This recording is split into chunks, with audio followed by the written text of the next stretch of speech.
Hotel राजमहल chapter 2। तुम नहीं भाग सकते। दादाजी दहशत से विशाल के अगल बगल देखने लगते हैं और विशाल से कहते हैं, तुम यहां अकेले नहीं आए हो विशाल। यह सुनकर विशाल के शरीर में एक सिहरन दौड़ जाती है।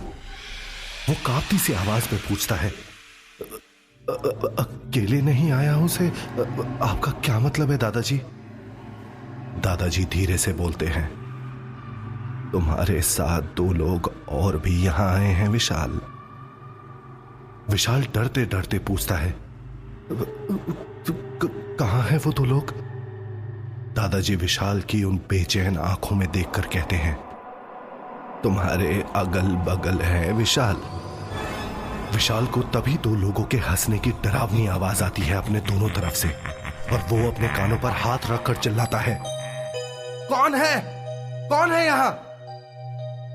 तभी दादाजी एक बड़ा आईना लेकर आते हैं और विशाल को दिखाते हैं। विशाल आईना देखकर ही सन्न रह जाता है। सामने आईने में उसे अपने इर्द गिर्द 2 लंबे चौड़े आदमी खड़े हुए दिखाई दे रहे हैं, जिनकी खून से सनी लाल आंखें हैं। ध्यान से देखने पर उन आंखों में सिर्फ विशाल का अक्स उभर रहा है। उन डरावने लोगों का चेहरा बुरी तरह से जला हुआ है और उनके चेहरे से जहां तहां से मांस के टुकड़े लटक रहे हैं। उन्होंने सफेद रंग के कपड़े पहने हुए हैं जिस पर कई जगह जले होने के निशान साफ देखे जा सकते हैं और कपड़े पर एक लाल रंग का बैज लगा हुआ है जिस पर लिखा हुआ है होटल राजमहल। यह देखकर विशाल बहुत घबरा जाता है और कभी आईने में देखता है तो कभी अपने इर्द गिर्द। उसे आईने में 2 लोग नजर आ रहे हैं, लेकिन आईने के बगैर उसके साथ उसे कोई भी दिखाई नहीं देता। सिर्फ हल्की हल्की सांस लेने की आवाज सुनाई देती है। अपने घुटनों पर गिरकर विशाल रोने लगता है, मुझे बचा लो दादाजी, मुझे बचा लो प्लीज। दादाजी दहशत में विशाल से कहते हैं,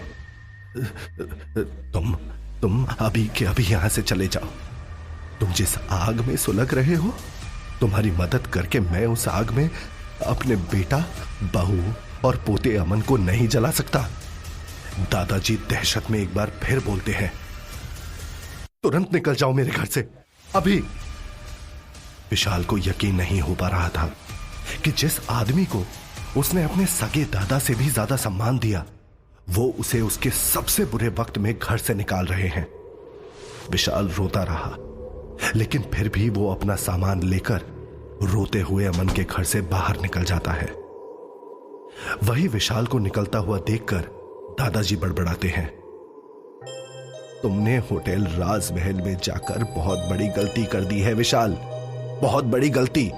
तुमने मौत के मुंह में खुद को झोंक दिया है। किसी भी वक्त मौत तुम्हें निगल जाएगी। विशाल अपना सामान लेकर खुद ही बड़बड़ाए जा रहा था, मुझे नहीं करनी इस होटल राजमहल की नौकरी। मैं नहीं रहूंगा यहां पर, मैं घर जाऊंगा, अपने घर जाऊंगा मैं। जैसे ही विशाल बस स्टैंड की तरफ चलने लगता है, उसे अपने साथ 2 लोगों के चलने की आवाज सुनाई देने लगती है, लेकिन वहां उसके सिवा कोई भी नहीं होता है। तभी विशाल को कुछ याद आता है और वो अपने मोबाइल से किसी को फोन घुमाता है, मैं जा रहा हूं यहां से। थोड़ी देर बाद विशाल एक ओपन कैफे में बैठा होता है। तभी एक लड़की स्कूटी से उतरती है और सीधे जाकर विशाल को गले लगा लेती है। विशाल अभी भी दहशत में है।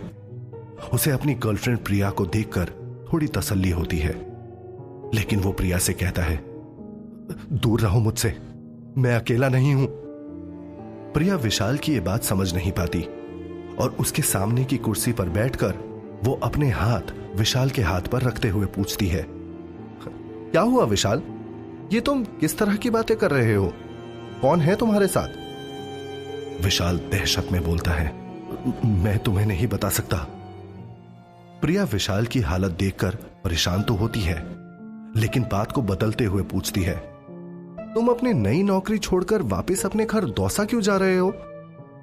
विशाल अपने आंसुओं को छुपाते हुए मुंह नीचे करके बोलता है, मैं बुरी तरह से फंस गया हूं प्रिया।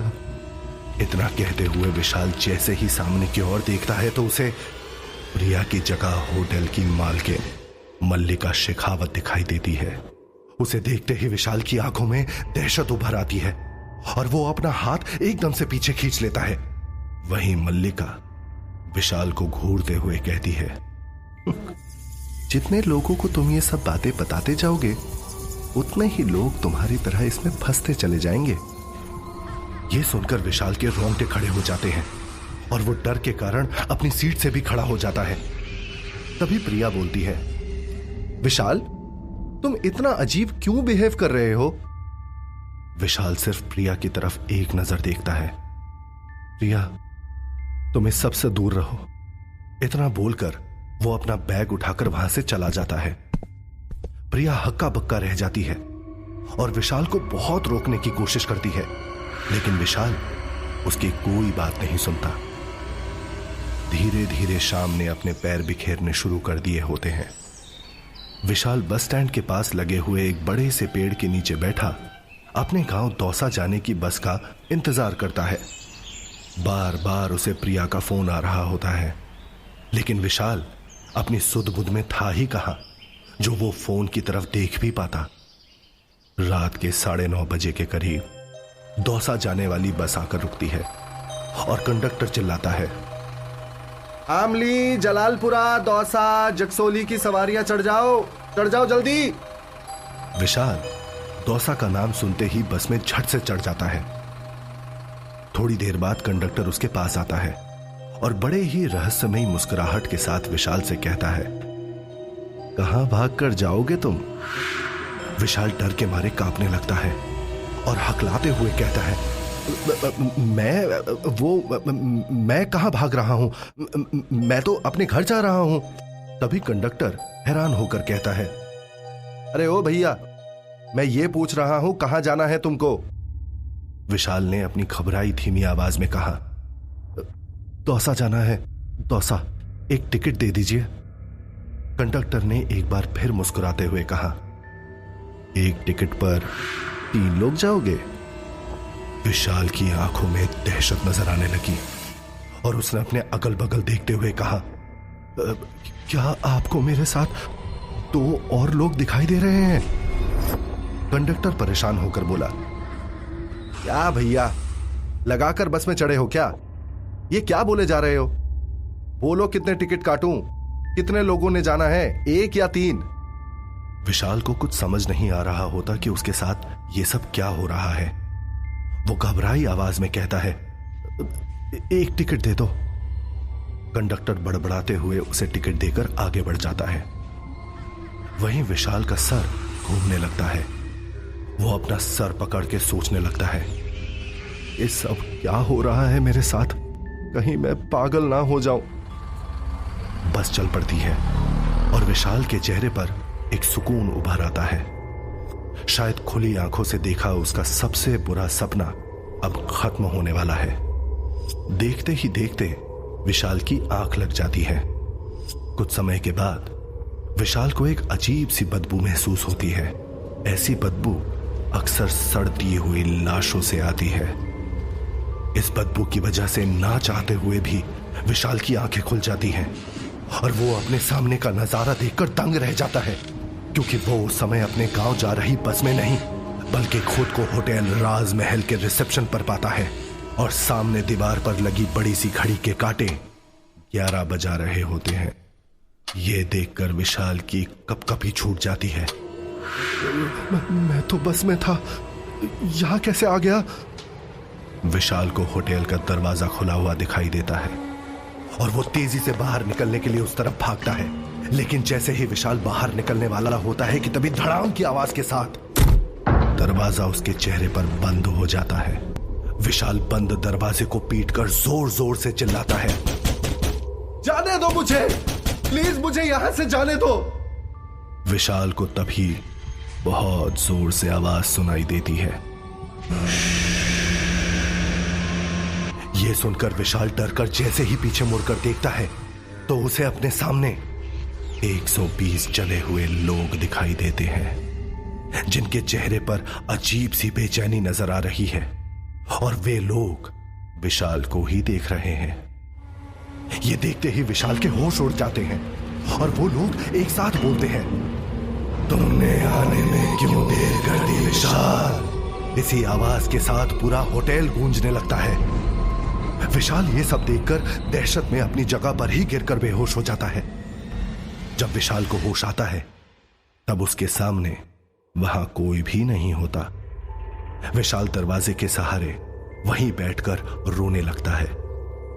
तभी उसे होटल राजमहल की मालकिन के हंसने की आवाज सुनाई देती है। विशाल उठकर इधर उधर देखने लगता है, लेकिन उसे होटल राजमहल की मालकिन कहीं दिखाई नहीं देती। विशाल रिसेप्शन की तरफ बढ़ता हुआ जोर जोर से रोने लगता है। ये क्या हो रहा है मेरे साथ? मैंने किसी का क्या बिगाड़ा है? भगवान मेरी मदद करो। तभी उसे अपने पीछे किसी के कदमों की आहट सुनाई देती है। विशाल डरते डरते पीछे पलटकर देखता है। वो देखता है कि उसके सामने होटल राजमहल की मालकिन मल्लिका शेखावत खड़ी है। मल्लिका ने एक ट्रांसपेरेंट व्हाइट नेट का गाउन पहना होता है, जिससे उसका बदन साफ साफ दिखाई दे रहा होता है। ना चाहते हुए भी विशाल की निगाहें उसके सीने पर आकर अटक जाती है। विशाल होटल की मालकिन मल्लिका की खूबसूरती को देखकर जैसे मोहित सा हो जाता है, और उसके साथ क्या हो रहा है वो सब कुछ अपने आप ही भूल जाता है। उस वक्त विशाल मालकिन के खूबसूरत सुडोल नाजुक बदन में जैसे डूब रहा होता है।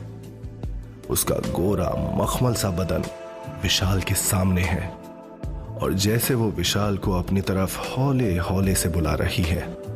उस खूबसूरत बदन को देखकर विशाल के तन बदन में आग लगने लगती है। वो ना चाहते हुए भी अपनी नजरों को अपनी मालकिन के बदन से नहीं हटा पा रहा।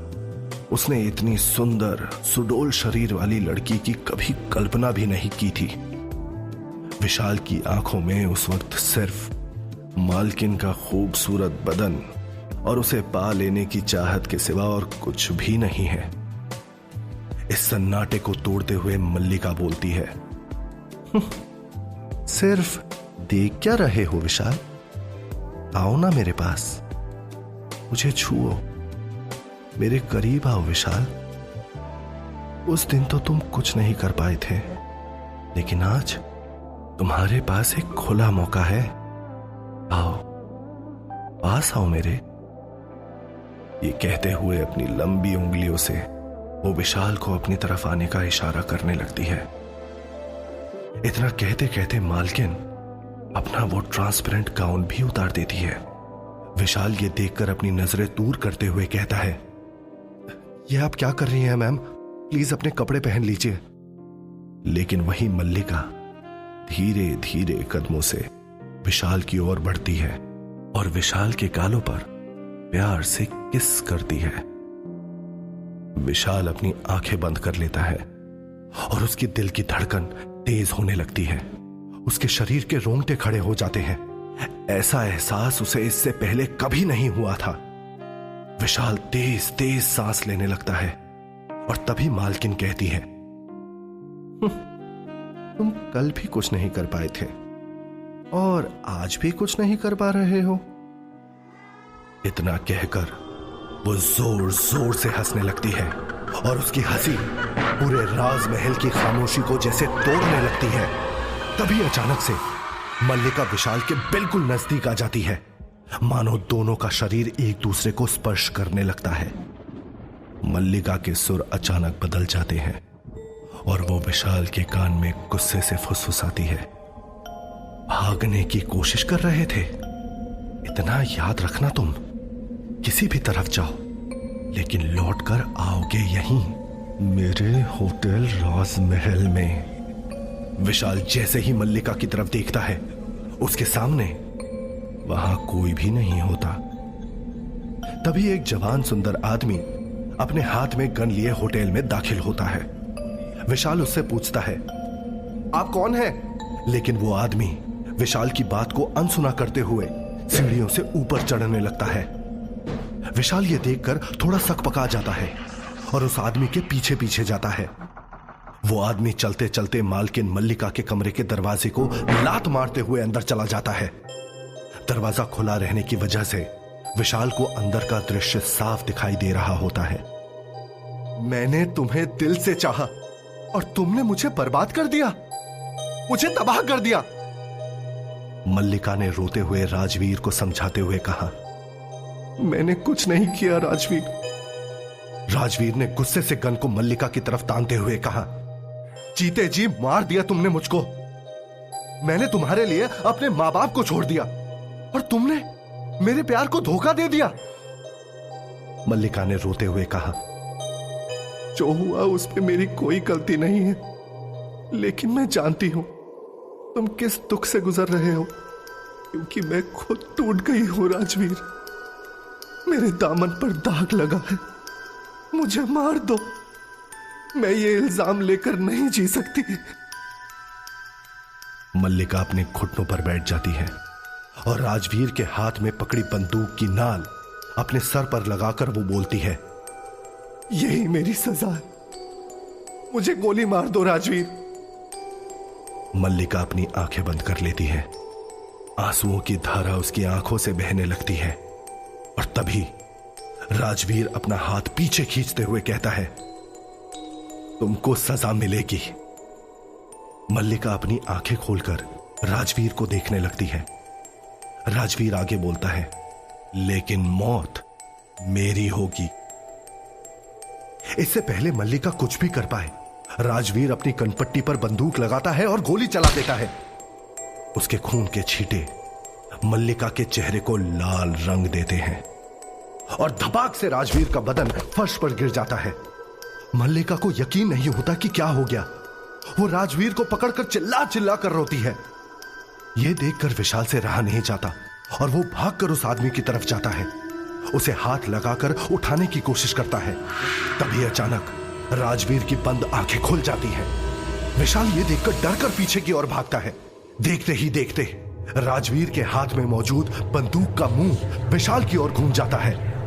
विशाल तेजी से रेंगता हुआ पीछे की ओर जाता है और दीवार से सट कर बैठ जाता है।